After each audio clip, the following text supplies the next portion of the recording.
आसतु आमे आज गोटे अर्चिडारियम बुलिबा जोठी विभिन्न कृत्रिम उपाय रे ऑर्किड जातीय उद्भिद को रोपण करा जायछि।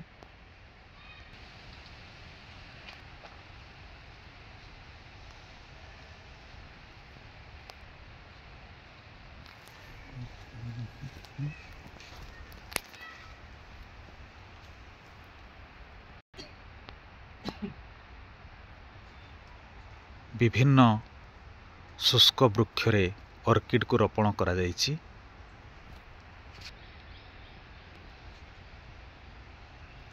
निकटरे एक कृत्रिम जलाशय मान निर्माण करा जायछि।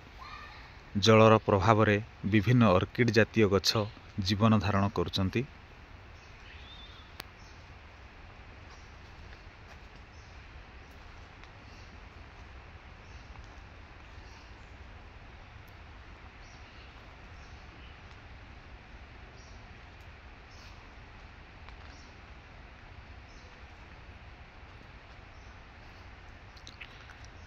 निकटर देखिले आम अनुध्यान करिपरिबा शुष्क वृक्ष रे केवल ऑर्किड जातीय उद्भिद माने जीवन धारण करुचंती।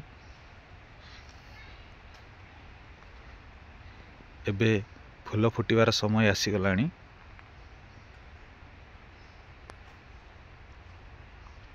आमे साधारणतः प्रकृति रे देखू विभिन्न उद्भिद रे ऑर्किड जातीय गछ मान देखा जाई थांती। एठी कृत्रिम उपाय रे ताकू करा जायछि।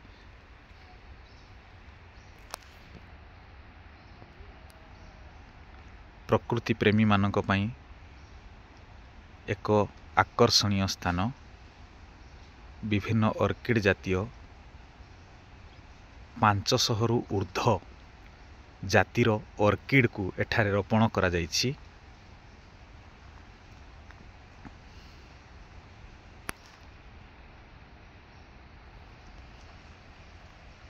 निकटरू अनुध्यान कले जानी परिबा कि यह संपूर्ण भाव में शुष्क वृक्ष रे रोपण करा जायछि।